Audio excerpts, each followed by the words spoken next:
দেশের সার্বভৌমত্ব এবং অখণ্ডতার প্রশ্নে ভারতকে এক চুলও ছাড় দেওয়া হবে না, এমন হুঁশিয়ারি দিয়েছেন বৈষম্য বিরোধী ছাত্র আন্দোলনের আহ্বায়ক হাসনাত আব্দুল্লাহ। নরেন্দ্র মোদী ডক্টর মোহাম্মদ ইউনূসের কাছে কি পরাজিত হয়ে গেলেন? ডক্টর ইউনূসের এমন সামরিক কৌশলে ধরাশায়ী ভারত, দেশটির এখন ছেড়ে দে মা কেঁদে বাঁচি অবস্থা। সীমান্তে যদি ভারত কোনো ধরনের উস্কানিমূলক কর্মকাণ্ড করে, বিএসএফরা উস্কানিমূলক কর্মকাণ্ড করে, অতীতের মতন এবার আর ছাড় দেওয়া হবে না। ভারত যদি এই কাজ করে সারা বিশ্ব থেকে ভারতে থুতু এসে ভারত ভেসে যাবে। ডক্টর মোহাম্মদ ইউনূস তার পাওয়ার দেখানো শুরু করছে। আসসালামু আলাইকুম দর্শক, এবার আর কিন্তু ভারতকে এক বিন্দু ছাড় নয়, এবার সরাসরি কড়া বার্তা দিলেন ডক্টর ইউনূস ভারতের উদ্দেশ্যে। দর্শক, আপনারা সকলেই জানেন যে হাসিনার পতনের পর থেকে কিন্তু ভারত একের পর এক ইস্যুকে কেন্দ্র করে বাংলাদেশের উপর বেশ তৎপরতা চালাচ্ছিল, যেন হাসিনাকে আবার রাজনীতিতে ফেরাতে পারে। কিন্তু সেই সুযোগ তো ডক্টর ইউনূস কখনোই দিবে না। এমনকি ডক্টর ইউনূসের সঙ্গে এবার লাখো কোটি জনতাও গর্জে উঠেছে ভারতের আগ্রাসনের বিরুদ্ধে, যার ফলে কিন্তু এবার ভারতকে নিয়ে বেশ কড়া বার্তা দিয়েছেন ডক্টর ইউনূস। জানিয়েছেন এবার চোখে চোখ রেখে লড়াই করবে বাংলাদেশ। হ্যাঁ দর্শক, এই বিষয়টির বিস্তারিত নিয়ে আমাদের কাছে খুবই গুরুত্বপূর্ণ একটি রিপোর্ট রয়েছে, যেটা এখনই আপনাদের দেখাবো আমরা। তবে তার আগে বলেনি, আপনি যদি আমাদের চ্যানেলের নতুন দর্শক হয়ে থাকেন তাহলে অবশ্যই চ্যানেলটি সাবস্ক্রাইব করে দিয়ে যাবেন। তাহলে চলুন দর্শক, আপনার মূল্যবান সময়টি আর নষ্ট না করে এবার আমরা ভিডিওর মূল আলোচনায় চলে যাই। ভারত হটাও দেশ বাঁচাও স্লোগানে গোটা জাতি এখন এক কাতারে। অন্য যে কোনো সময়ের চেয়ে ভারত বিরোধী আন্দোলন বাংলাদেশে এখন তুঙ্গে। মানুষের এমন শক্তিশালী মনোভাবের কারণে ভয়ে জুবুথুবু অবস্থা ভারতের। তারা ভয় পাচ্ছে বাংলাদেশের বিরুদ্ধে কোনো সামরিক পদক্ষেপে চুপ থাকবে না পাকিস্তান। এছাড়াও মুখিয়ে আছে চীন। বিতর্কিত সীমান্ত ইস্যুতে কদিন পরপরই বিরুদ্ধে জড়ায় চীন ভারত। উত্তেজনা লেগেই থাকে এই দুই দেশের মাঝে। বাংলাদেশের সাথে যুদ্ধে জড়ালে চীন ও পাকিস্তান সুযোগ নেবে, তখন চারদিক থেকে আক্রান্ত হবে দিল্লি। পালাবার পথ পাবে না শত্রুবেষ্টিত রাষ্ট্র ভারত। উপায়ন্তর না পেয়ে উগ্রবাদী রাষ্ট্র ভারত এখন তাদের গণমাধ্যমকে গুজবের হাতিয়ার হিসেবে ব্যবহার করছে। বাংলাদেশ নিয়ে তাদের মিডিয়ায় প্রতিনিয়ত ছড়ানো হচ্ছে গুজব, যা বিশ্ব দরবারে হাস্যরসের খোরাক হয়েছে। ভারতের পালিত সরকার শেখ হাসিনার পতনের পর দিল্লির পাগলামির মাত্রা বেড়ে গেছে। চোখে অন্ধকার দেখছে মোদী সরকার। তারা হাড়ে হাড়ে টের পাচ্ছে বাংলাদেশের নেতৃত্ব এখন বিশ্বখ্যাত ব্যক্তিত্ব নোবেলজয়ী ডক্টর ইউনূসের হাতে। ডক্টর ইউনূস এখন মোদী প্রশাসনের কাছে আতঙ্কের নাম, কারণ মোদী সরকারের চোখে চোখ রেখে টক্কর দিয়ে যাচ্ছেন তিনি। দেশের অভ্যন্তরে জাতি ধর্ম নির্বিশেষে সবাইকে এক কাতারে নিয়ে এসেছেন তিনি।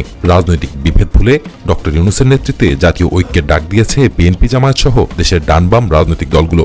এছাড়াও দেশের স্বার্থে ভারতের কোল ঘেঁষে চালু হতে যাচ্ছে এশিয়ার বৃহত্তম বিমান ঘাঁটি, যা ভারতের চিকেন নেক থেকে মাত্র 12 কিলোমিটার দূরে।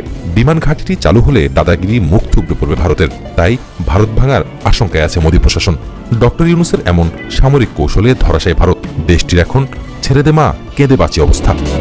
সে মানুষ যখন ভারত হটাও স্লোগানে মুখর, ঠিক তখনই ভারত নির্ভরতা থেকে মুখ ফিরিয়ে নিজেদের সক্ষমতার জানান দিচ্ছে ঢাকা। বাংলাদেশের সাথে বন্ধুত্বের হাত বাড়িয়েছে পাকিস্তান সহ প্রতিবেশী কয়েকটি দেশ। ইতোমধ্যে চীন, পাকিস্তান, ইরাক, তুরস্কের মতো দেশগুলো ডক্টর ইউনূসের পাশে থাকার ঘোষণা দিয়েছে। অন্যদিকে পশ্চিমবঙ্গের ব্যবসায়ীদের এখন মাথায় হাত। অতি বিপ্লবী ঘোষণা দিয়ে এখন না খেয়ে দিন কাটছে কলকাতার নিউ মার্কেট ব্যবসায়ীদের, কারণ বাংলাদেশিরা না গেলে কলকাতার মার্কেটগুলো বিরান ভূমিতে পরিণত হবে। ঘটেছেও তাই। ডক্টর ইউনূসের মেগাফোন কৌশলে ধরাশায়ী ভারত। ভারত বর্জন আন্দোলনে ডক্টর ইউনূস এখন ন্যাশনাল হিরো। ভারত বাংলাদেশের কাছে সুর নরম করেছে। ভারত বুঝতে পারছে দক্ষিণ এশিয়াতে তাদের একটা বন্ধু রাষ্ট্র পাশে নেই। বাংলাদেশটা হাতছাড়া হয়ে গেছে শেখ হাসিনার পতনের মধ্য দিয়ে। তবে বিজেপি যদি শেখ হাসিনার পতনের পর সঙ্গে সঙ্গে ডক্টর মোহাম্মদ ইউনূসকে স্বাগত জানাতো এবং বলতো যে আমরা একসাথে কাজ করতে চাই, হয়তোবা ইউনূস সরকার ভারতকে তার বন্ধু রাষ্ট্র হিসেবে বিবেচনা করত। কিন্তু নরেন্দ্র মোদী তিনি শেখ হাসিনার পক্ষে এমন বড় সাপোর্টার হয়ে নেমে গেলেন, বা শেখ হাসিনার পক্ষে এমন আদা জল খেয়ে নেমে গেলেন যে পুরো বাংলাদেশের জনগণ ভারতের বিরুদ্ধে চলে গেল। ঠিক এই বিষয়টি এখন ভারত বুঝতে পারছে যে সরকার নয়, বাংলাদেশের জনগণই ভারতের বিরুদ্ধে দাঁড়িয়ে গেছে। এখন ভারতের যারা বিশেষজ্ঞ, সুশীল, বুদ্ধিজীবী, তারা বুঝতে পারছেন নরেন্দ্র মোদী একটা বড় ভুল করে ফেলেছেন। আর সেই ভুলটা থেকে বাঁচার জন্য বা সেই ভুলটা থেকে উত্তরণের জন্য পররাষ্ট্র সচিবকে বাংলাদেশে পাঠানো হয়েছে। ভারত তার বক্তব্য পাঠিয়েছে ইউনূস সরকারের কাছে এবং বলা হচ্ছে বাণিজ্যিক সম্পর্ক অব্যাহত রাখবে। যে বিষয়গুলো শেখ হাসিনার সাথে চুক্তি সম্পাদিত হয়েছে বা যে ভারত বাংলাদেশের যে সম্পর্কের ক্ষেত্রে যে বিষয়গুলো লিখিত, অলিখিত, গোপন চুক্তি হয়েছে সবগুলো বহাল রাখার দাবি করেই মূলত এসছে পররাষ্ট্র সচিব। এখন শেখ হাসিনার সাথে অবৈধ যে চুক্তিগুলো, এগুলো কি ইউনূস একটাও বহাল রাখবেন? এটা এখন মূল প্রশ্ন।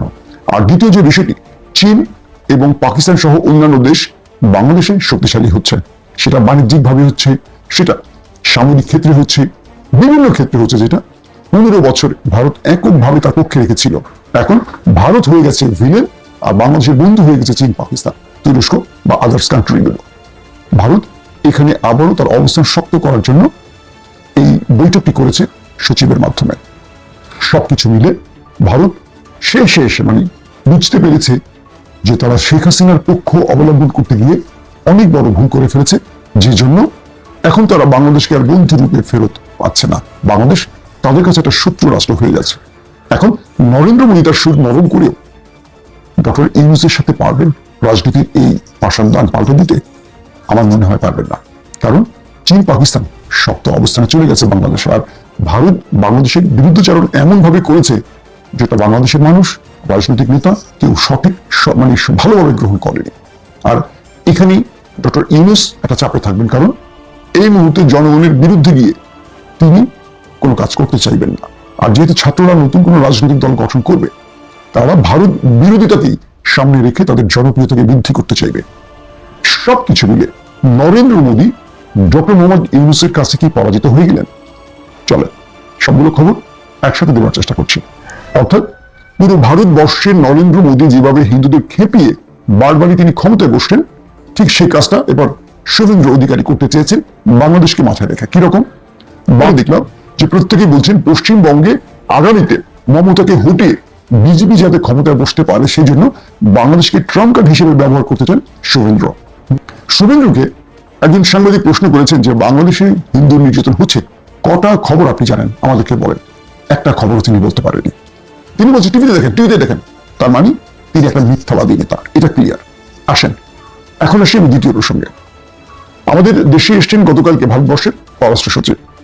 আমরা দেখলাম রাষ্ট্রের উপদেষ্টা, আমাদের প্রেস সচিব, তারা বক্তব্য দিয়েছেন, বলেছেন কি কি আলোচনা হয়েছে। ভারত বলেছে যে বাংলাদেশ বিষয়ে ভারতের যে অপপ্রচার মিথ্যাচার করা হচ্ছে, এজন্য ভারত সরকার দায়ী না, এটা গণমাধ্যমের মিস্টেক, এখানে সরকারের দায় নেই।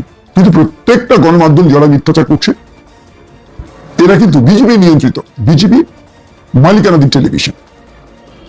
দ্বিতীয় যে বিষয়টি হচ্ছে যে দুই দেশের মধ্যে ভিসা আদান প্রদান বন্ধ রয়েছে, খুব শীঘ্রই এটা চালু করবে এমন আশ্বাস দিয়েছে ভারত। 3 নম্বর যে বিষয়টি আসছে, ভারতের অনেক ডাক্তাররা বলেছেন তারা বাংলাদেশে কোনো মুসলিম পরিবার বা কোনো মুসলিম রোগীর চিকিৎসা করবেন না। সেকুলার ভারত, ধর্মনিরপেক্ষ নাকি ভারত?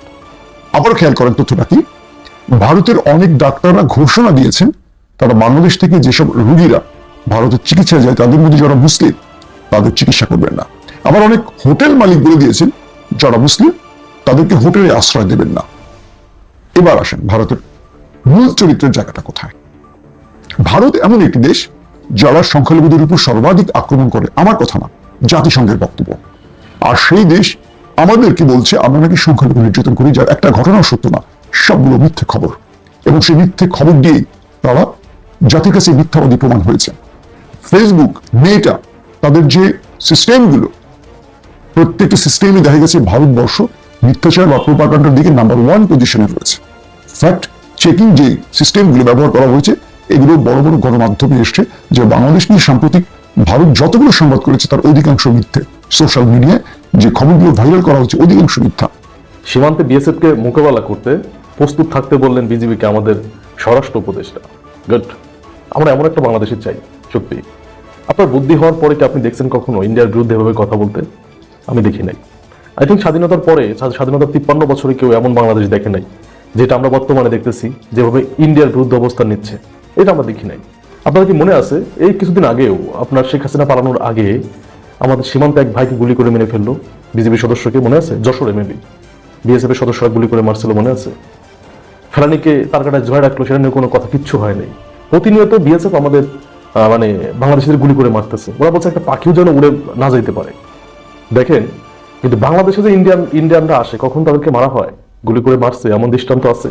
এমন দৃষ্টান্ত তো নাই। বলেন আজকে বিজেপিকে কেন নির্দেশ দিল যে কঠোরভাবে মোকাবেলা করতে হবে? কেন?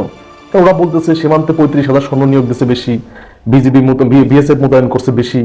তারপরে আবার ওদের যে স্বরাষ্ট্রমন্ত্রী কি বলছে, ডিরেক্ট বলছে যে এন্টি ড্রোন বাংলাদেশের এবং বাংলাদেশ সীমান্তে এবং পাকিস্তান সীমান্তে তারা এন্টি ড্রোন মোতায়েন করছে, চিন্তা করছেন? মানে ওরা এক প্রকার তো যুদ্ধের প্রস্তুতি নিচ্ছে, তাহলে সেই ক্ষেত্রে আমাদের সতর্ক হইতে হবে। তো সেই জায়গা থেকেই আমাদের স্বরাষ্ট্র উপদেষ্টা বলছে যে মানে বিজিবিকে সবসময় শক্তভাবে প্রতিরোধ করতে হবে, বিএসএফকে ছাড় দেওয়া যাবে না।